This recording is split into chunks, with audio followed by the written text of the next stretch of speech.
여러분, 얼마 전에 공원에서 또 젊은 여인이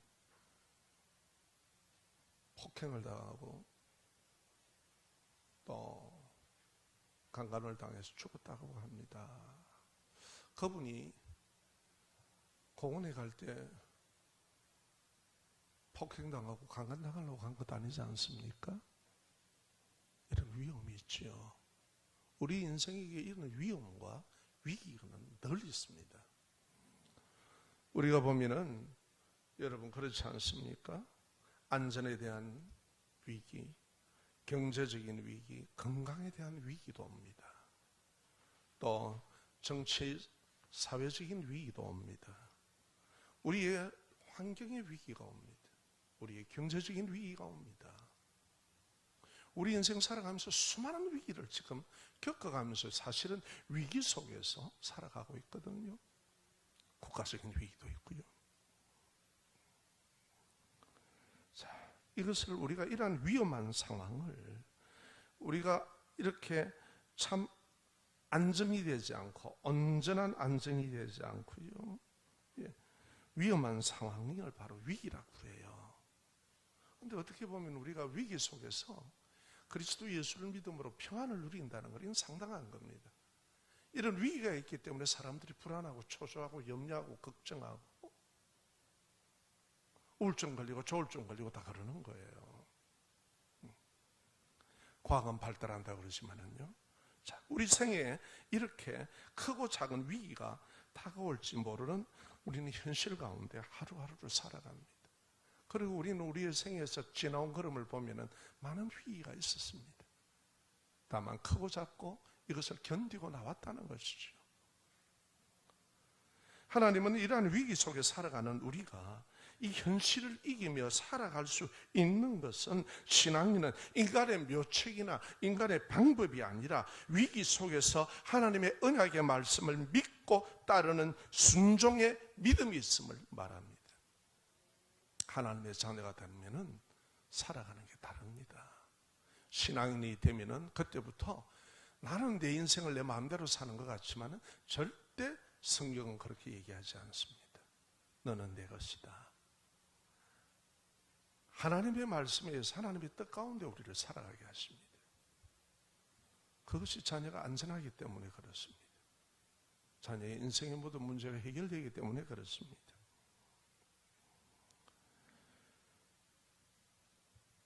이 축복된 사실은 위기 속에 있는 한 처녀를 통하여 오늘 보여주십니다. 그 처녀의 이름은 마리아입니다. 누가복음 1장 38절에 마리아가 이르되 주의 여종이 오니 말씀대로 내게 이루어지이다 하매 천사가 떠나가니라. 이렇게 마칩니다. 오늘은 하나님의 말씀을 받음으로 한 남자의 아내가 되겠다는 처녀가, 약혼한 처녀가 하나님의 말씀을 믿음으로 순종함으로 인생의 위기에 형편 속으로 들어가는 것 같습니다. 마리아의 순종하는 믿음을 통해 우리에게 역사하시는 하나님을 살펴보기를 원합니다. 이처럼 여러분, 신앙은요, 위기 속에서 하는 겁니다. 때로는 환경 때문에 교회 나가지 못할 것 같고, 때로는 이런 일로 저런 일로, 이런 형편 저런 형편 때문에 우리는 크고 작은 위험이나 위기가 있습니다. 얼마 전에 내가 전화를 한번 해보니까 성도들에게 조금 내가 그렇다 싶으면 남성도나 이렇게 전화를 합니다. 그러니까 그러는 거예요. 목사님, 제가 이렇게 짐을 가지고 하다가 넘어졌는데 이마를 다쳤다는 거야. 얼마나 가슴 아파요. 제가 막 가슴이 찌릿하지요. 이렇게 우리에게 위기가 있고 위험이 있다는 거예요. 또 한 성도님은 전화를 하니까 소파에 앉았다 일어나는데 넘어진 거예요. 미끄러져서. 그래가지고 그 소파 그 핸들 손잡이에 갈비뼈를 찢고요. 그냥 바닥에 팍팍 엉덩이가 내팽개쳐졌는데 허리에 협착증이 있는데 충격이 왔단 말이에요. 그래서 목사님 일어나 걸으려 그러면 막 걷지를 못하겠고 막 지릿지릿하고 다 그렇습니다. 발바닥에서. 그래서 양산대학병원에 갔다 왔다는 거예요. 여러분, 소파에서 편안하게 앉아있다가 일어날 때 넘어지려고 일어납니까? 그러진 않잖아요. 그런데 넘어지더라는 거예요. 인생이 그런 것 아닙니까? 내가 열심히 성실이라면 하나님 앞에 은혜 받고 기쁨으로 이렇게 가지고 내가 열심히 일하려고 하는데 내가 상자를 메고 가다가 넘어질 줄 누가 알았나요? 이게 인생이라는 거예요. 여러분 위기 속에서 살지 않습니까? 위험 속에 있지 않습니까? 그냥 괜찮으니까 다 괜찮은 거예요. 환경의 위기도 오고 관계의 위기도 오고 우리가 그런 걸 다 겪습니다. 오늘 이 마리아가 이렇게 얘기합니다. 이 말이 단순한 얘기가 아니에요. 하나님의 말씀과 내가 현실에서 당하는 위기가 있다는 거예요. 여러분 신앙생활할 때 이것은 신앙생활로 이걸 다 이기며 나가는 거예요. 할렐루야. 따라합시다. 믿음은 위기, 위험을 초월해 사는 거다. 어떤 분이라면 내가 돈 버린다고 못 가요. 이런 얘기 저런 얘기 굉장히 많습니다. 신앙생활을 하다 보면 안 일어나는 갈등도 일어날 때가 있습니다. 이거 다 위기입니다. 이거 다 아시기 바랍니다. 누가복음 1장 26절에 보면 여기 등장하는데 천사가 등장합니다. 천사는 수가 셀 수 없이 많습니다. 그리고 천사는 영물이라 번식 능력이 없습니다. 그리고 영물이기 때문에 죽지 않습니다. 그리고 천사들마다 하나님의 일을 합니다. 그런데 그 친구가 있습니다. 다 자기 맡은 직무가 있습니다. 오늘 여기 나타나는 천사는 가브리엘이라는 천사입니다. 가브리엘이라는 천사입니다. 그런데 누가복음 1장 19절에 하나님의 말씀 좋은 소식을 전하는 전달자들입니다. 오늘 우리에게도 기도할 때 하나님 앞에 말씀으로 그리고 응답 주시는 것 여러분 잊지 마시기 바랍니다. 기도의 자리로 나오시기 바랍니다. 위기 때. 그런 것 없이 우리가 어떻게 살아가고 어떻게 신앙생활 합니까? 그런 깊이 있는 기도가 있으시기를 부탁합니다.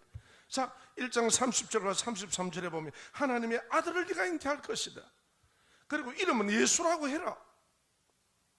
하나님의 아들이라고 불리어지면 그는 조상 다윗의 영원한 왕이 이 영원한 왕이 영원한 언약의 후손 야곱의 집을 다스릴 것이며 그의 나라가 영원하게 됨을 마리아에게 전합니다. 다시 말해서 모든 언약의 백성들이 예수 그리스도를 믿어서 모든 천국의 구원의 은혜를 가지고 있는 구원의 언약을 가지고 있는 그 나라, 하나님의 나라, 이 역사가 이루어진다. 이 야곱의 집을, 이 언약의 집을 영원히 다스릴 거다. 다시 말해서 모든 성도들을 다스리는 영원한 왕이 이 땅에 오실 것이다. 그렇게 말하기에 전합니다. 얼마나 좋습니까, 여러분? 여러분이 임신하는데 다 꿈에 나타나서 네 아들은 대통령이다. 몇 대 대통령이 될 것이다. 세상 끝난 거야. 얼마나 멋지고 좋습니까? 이게 웬 득이 옵니까? 이게 웬 복입니까? 그러지 않습니까? 저도 초등학교 때 꿈을 묻습니다. 선생님이 그때는요 처음 들어가 놓으면은요 어릴 때 다 꿈 꾸르면은 다 대통령이야, 다 대통령이야. 그래가지고요 초등학교 때 한 5, 6학년 되면은 꿈이 조금 줄어듭니다. 장군 이렇게 가요. 나중에 중고등학생쯤 되면은 국회의원 가다가요. 나중에는 회사 사장 가다가 나중에는 말 안 합니다. 철들고 나면. 그런데 지금 이런 은혜를, 이 놀라운 걸 얼마나 감격이에요. 여러분, 그러는데요. 이러한 축복의 언약을 받았지만 우리가 하나님 앞에 예수 그리스도를 믿음으로 축복의 언약을 다 가지고 있습니다. 영원한 천국의 소망을 가지고 이 땅에서 하나님께서 나를 깨닫게 하시고 비전을 열어서 사명으로 살게 하시는 것 다 좋습니다. 그런데 이 하나님의 언약의 말씀은 축복되지만 받아들이는 현실의 형편이 위기라는 거예요. 역시 우리가 위기 속에서 살아가면서 하나님의 말씀을 지금 받아들입니다. 동의하십니까? 아멘. 자, 하나님의 말씀을 믿음으로 순종하는 데는 위기라는 현실이 온다는 겁니다. 따라합시다. 하나님의 말씀을 믿음으로 순종하는 데는 위기의 현실이 옵니다. 그래서 우리가요, 정금 같은 믿음이라 그러고요, 하나님이 믿음을 가장 우리를 기뻐하시는 거예요. 아멘? 하나님이 기뻐하시는 것은 우리의 믿음이에요. 우리 허우대가 아니라. 약혼자는 남자와 동침할 수 없습니다. 이 이스라엘의 팔레스틴에 이들 문화가 그렇습니다. 그러면은 율법의 정죄의 대상이 됩니다. 다른 남자와 동침해서 임신했다는 사실이 드러나면은 파혼당하는 것은 당연하고 사람들에게 돌팔매를 맞아 죽는 거예요. 그런데 이게 지금 뭔 일입니까? 현실은 위기라는 거예요. 하나님은 여기에서 메시아가 잉태될 것이고 사람을 죄에서 구원하는 이가 태어나실 것이고 임마누엘이라는 주님이 태어나실 것이다. 그러나 받아들이는 마리아는 지금 현실이 그게 아니에요. 돌 맞아 죽게 생겼다?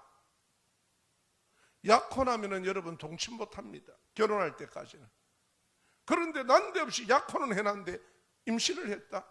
그러면은 약혼자가 뭐라 그럴 거예요? 아이고 잘했다 그럴 거예요. 큰일 나는 거죠. 돌 맞아 죽어요. 그것만 끝이 납니까? 여러분 한번 생각해 보세요. 또 사람들에게 어떻게 마리아가 성령으로 잉태되었다고 얘기할 수 있나요? 그게 말이 되는 소리예요. 누가 믿겠어요? 그 얘기한다고. 오히려 그런 말을 하면은 신성모독으로 또 죽임을 당해야 됩니다. 약혼자인 요셉과 파혼은 당연지사고 집안 망신입니다. 자신의 인생의 수치로 끝납니다. 이렇게 하나님의 언약의 말씀은 축복되지만 현실이라는 형편에서 받아들이는 것은 위기라는 겁니다.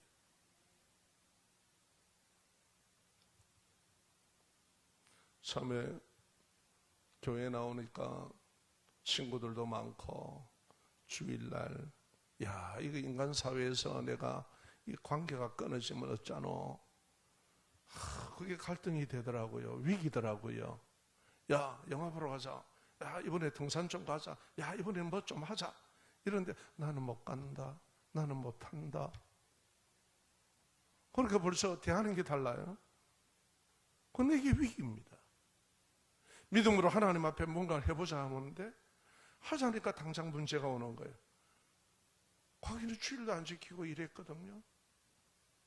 근무했거든요. 그런데 주일을 탁탁 지키면은 회사에서 조락합니까? 그 당시에 우리는 그랬다 이 말이에요. 그 위기예요, 이게. 누가 그런 사람을 갖다 진급을 시켜줍니까? 그렇잖아요. 신앙을 하자니까 위기인 거예요. 교회 출석하자니까 위기인 거예요. 자, 회사 안 나가면은 봉급 줄어들죠. 줄어들면 경제에 당장 위기 오는 것 아니에요? 같이 따라합시다. 신앙은, 믿음은 위기 속에 삽니다. 그렇죠? 위기란 말이에요.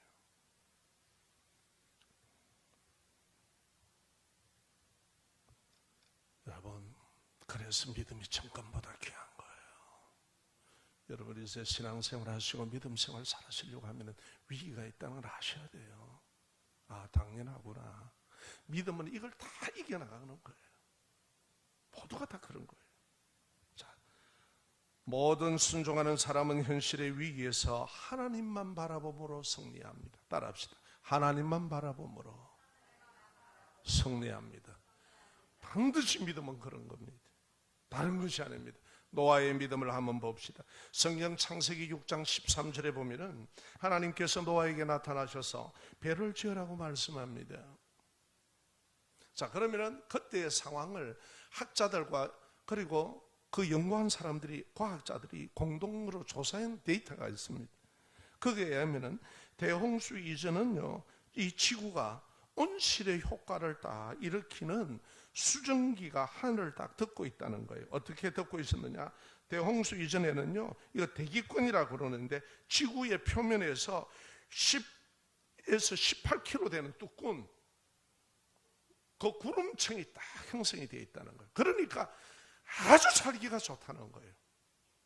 뭐 하늘이 구멍 나서 비가 쏟아지는 게 아니라 온실과 같이 가장 살기 좋았다는 거예요. 하나님이 심판하시기 전에는요.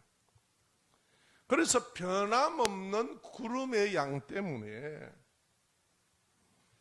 생명이 살아가기에 알맞은 환경을 만들어주고 있었습니다. 그런데 노아라는 한 사람이 그 8 식구가 하늘에 빵꾸 난다, 하늘에 구멍 난다, 홍수 난다, 쏟아질 끼다. 여러분, 그때 그걸 누가 이해를 하겠습니까? 이 땅은 다 물에 잠길 거다, 빙하 시대가 올 거다. 그때 누가 그것을 이해를 하고 믿어줍니까? 사람들이 그러지 않겠습니까? 저거 봐라, 저기 아버지만 미친 게 아니고 저기 일가족이 모조리 다 미친네.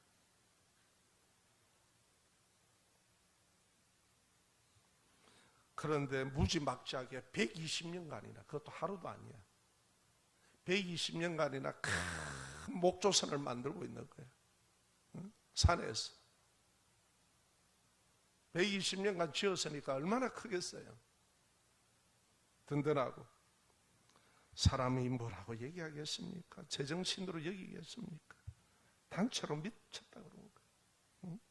저 제정신 아니야.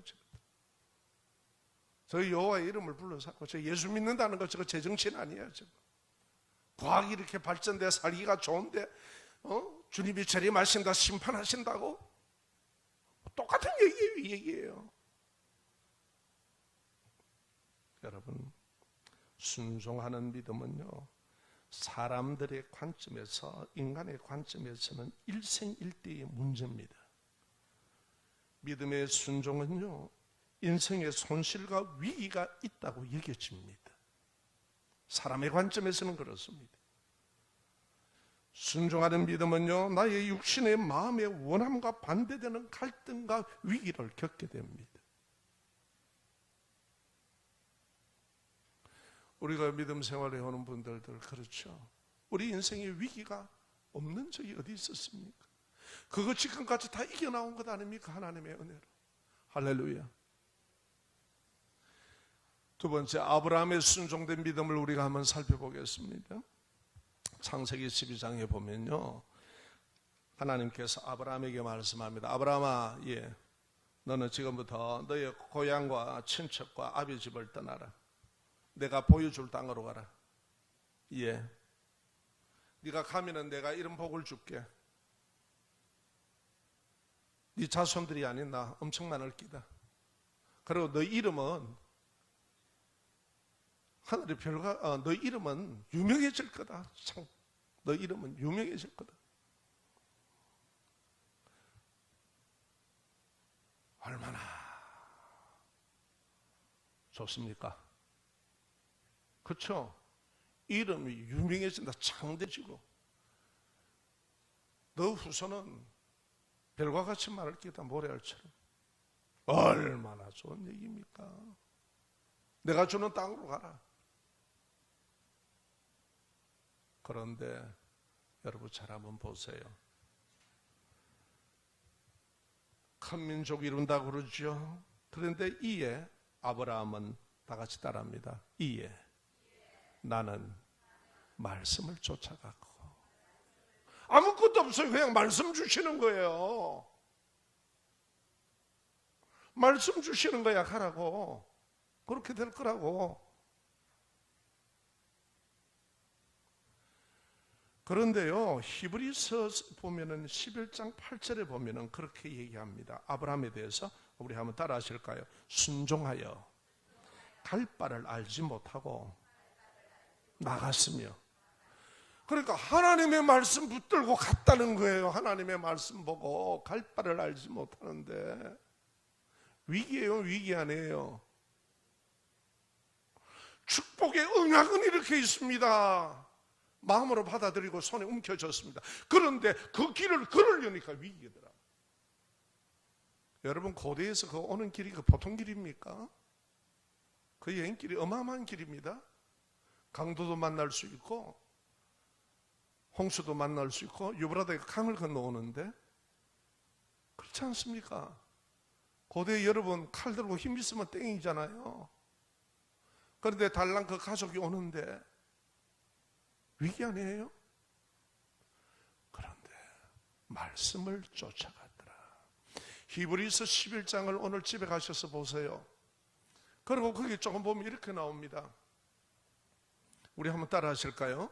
믿음은 바라는 것들의 실상이요, 보이지 않는 것들의 증거니. 믿음은 뭐냐는 것이 바라는 것들의 실제적인데 지금 실상은 나타나지 않고 있다 이 말이에요. 그런데 믿으니까 그 실상이 이루어지더라는 거예요. 바라는 것들의 증거로 나타나더라는 거예요. 내가 바라는데 나타나지 않습니다. 나타났으면 내가 뭘 바랄 게 있어 끝난 거지. 그게 믿음이에요. 선진들이 다 이뤄서 살았고 그게 증거다, 믿음의 사람들은. 그런데 그들이 무엇을 받느냐 이 말이에요. 그런데 또요, 하나님께서 그곳에 도착하고 했습니다. 나이 75 되어서 떠났는데 자식을 안 주시는 거예요. 자식을 뭐 별과 같이 많이 준다 하더니 주기는 뭘 줘? 하나도 없는데 99세 돼서 100세 때 애 하나 줬습니다, 이삭을. 그런데 또요, 이삭이 잘 커가지고 이제는 이렇게 되는데 하나님께서 아브라함에게 하루 얘기하십니다. 아브라함아, 예, 너의 사랑하는 독자, 그냥 애 데리고 오래도 가슴이 살뜰리는데 너의 사랑하고 유일한 독자, 이 말이에요. 너에게 제물로 드려라. 이것은 예수 그리스도를 상징하는 겁니다. 아멘. 그런 예수 그리스도를 우리에게 주셨단 말이에요. 정말 내게 내놔라 해도 살뜰리는데 어떻게 이걸 감당해요? 그런데 아브라함이요, 그것도요, 독자 이상 모리아 산으로 데리고 오랍니다. 그 모리아 산을 가는데 며칠 길이냐면 사흘 길이야, 사흘 길. 왜 사흘 길이냐 그러면은요, 그 당시에 강도 들고 있고 길에서 다 그런 걸 만나기 때문에 해가 지고 하면 못 걸어요. 그러니까 여관이 하나씩 있는 데가 하루 길이야. 그렇게 돼 있어. 가다가 아들이 묻습니다. 아버지요, 아버지요, 왜 종도 있고 나무도 있고 다 불떼고 할 나무도 있고 있는데 재물은 어디 있습니까? 재물이 이삭이야. 그 아버지 심정이 어떻게 했습니까? 위기 아닙니까? 니다! 이럴 거예요. 하나님이 준비하신다. 이게 믿음이에요. 정말 그것을 드리려고 딱 가니까 하나님께서 뒤에 준비를 해놓으신 거예요. 재물을. 뿔이 걸려가지고, 짐승이 뿔이 걸려가지고 있는 거예요. 아들을 죽이려고 하는. 아브라함아, 아브라함아, 손대지 마라. 손대지 마라. 다 같이 따라합시다. 내가 이제야 네가 믿는 줄 알겠다. 하나님을 경외하는 줄 알았단 말이에요. 이제 됐다. 그래서 아브라함이 믿음의 조상이에요. 이렇게 위기가 있다는 겁니다. 아브라함을 보면은 이 순종하는 믿음은 사람의 관점에서는 일생일대의 문제요, 인생의 손실과 위기가 있다고 여겨지고 나의 육신의 마음의 원함과 반대되는 갈등을 겪게 되어 있습니다. 믿음의 순종은 이것을 초월하는 것입니다. 그래서 믿음이 위대한 거예요. 아멘. 그래서 믿음을 하나님이 기뻐하셔요. 성도의 믿음을. 신앙생활은 그렇게 하는 거예요.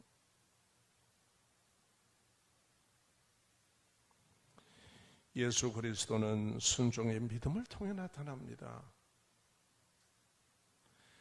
좋은 소식을 전달하는 가브리엘 천사가 하나님의 말씀은 이루지 못할 것이 없다 능히, 반드시 하나님의 말씀 다 이룬다 하니까 38절에 마리아가 뭐라고 얘기합니까? 오늘 우리 다 함께 읽읍시다. 시작. 마리아가 이르되 주의 종려니 말씀대로 내게 이루어지이다 하며. 마리아는 이 현실은, 마리아의 현실은 성령과 하나님의 능력으로 임신한 줄을 모르는 남편, 당장 만나야 됩니다. 위기입니다. 그런데 하나님 얼마나 축복입니까? 그러나 내 현실은 그렇지 않더라 이 말이에요. 지금 내 현실은 그런 게 아니야. 우리가 하나님께서 복된 언약의 말씀을 주시는데 내 현실은 그게 아니야. 지금 나 몸 안 좋아. 나 경제적인 위기야. 나 인간적으로 이런 갈등이 있어. 많이 아파.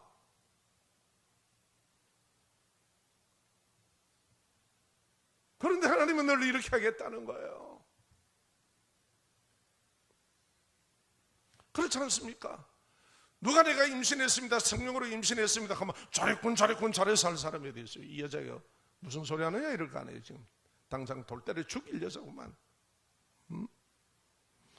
남편 그 요셉 되는 사람은 정혼을 해놓고 기다리고 있는데 얼마나 큰 실망이에요. 이 여자가 어느새 눈을 돌려서 이 짓을 했구나. 파혼을 당하는 위기죠. 주위의 사람들에게 돌에 맞아 죽을 형편이라는 거예요. 믿음으로 순종하자니, 신앙으로 살자니. 그런데요, 언약의 말씀을 믿음으로 순종하고 받아들이는 자에게는 하나님은 역사하십니다. 따라합시다.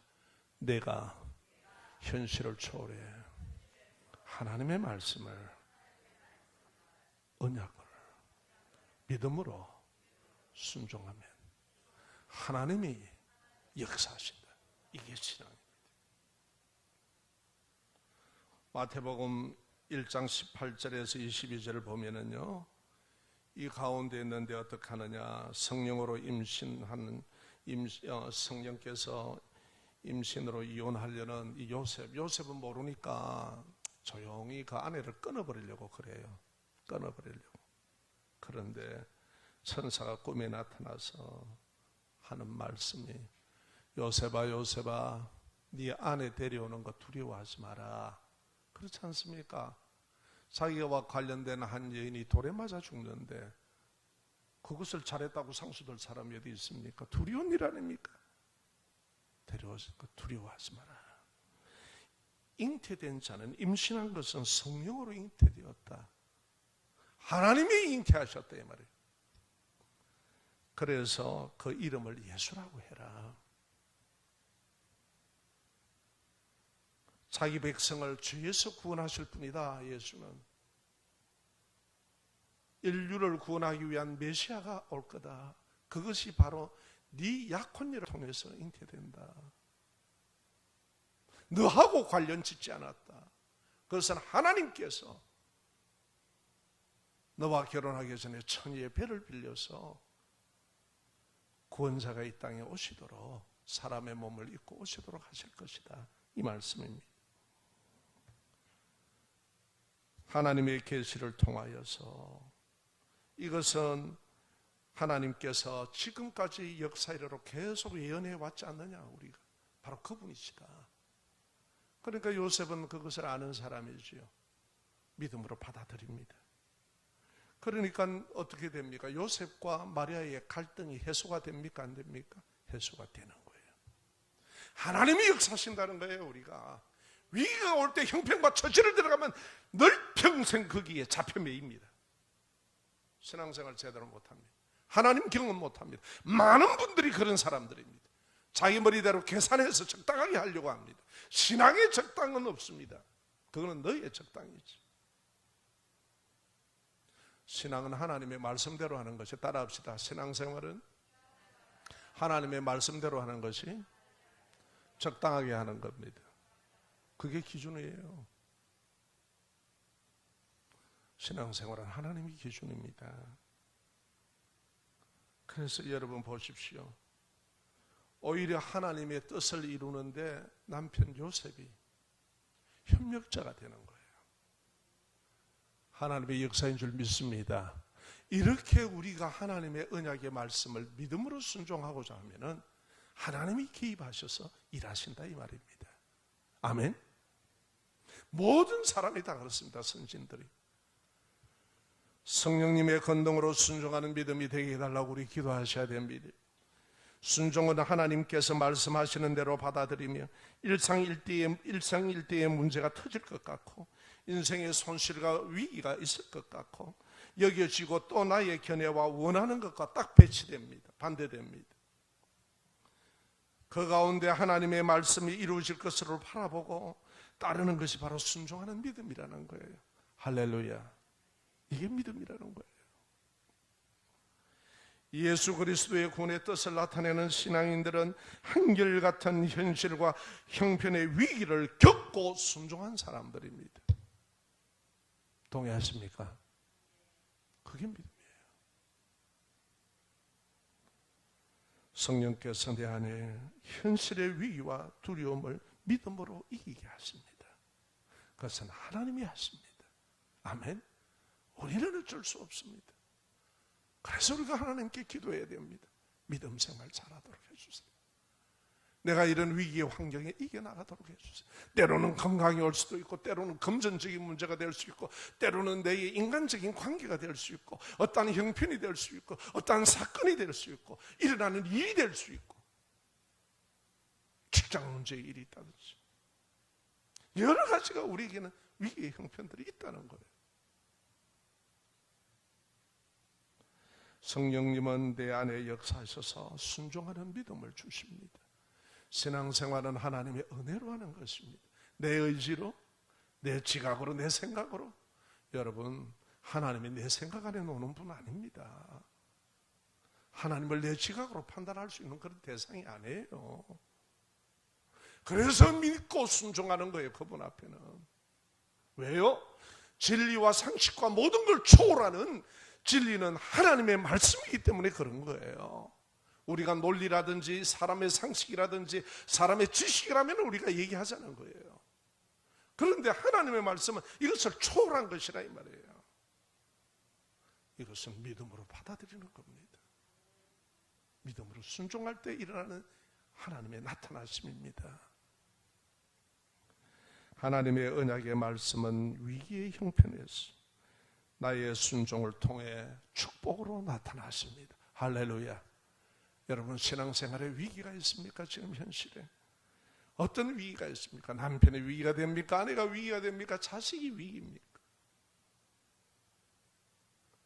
하나님의 언약의 말씀은 나의 위기의 형편에서 나의 순종을 통하여 축복으로 나타난다는 사실을 잊지 마시기를 주의 이름으로 축원합니다. 모든 믿음의 선진들이 다 그랬습니다. 그래서 우리도 당연한 겁니다. 이 시간 우리 함께 기도합시다. 위기의 환경에서 인간적인 형편, 견해의 날 매이게 하지 마십시오. 그러면 하나님 나는 경험을 못합니다. 거기에 속하면 거기에 매달리게 됩니다. 하나님의 언약을 말씀을 믿음으로 순종하는 신앙이 되게 해주십시오. 다 함께 기도합시다.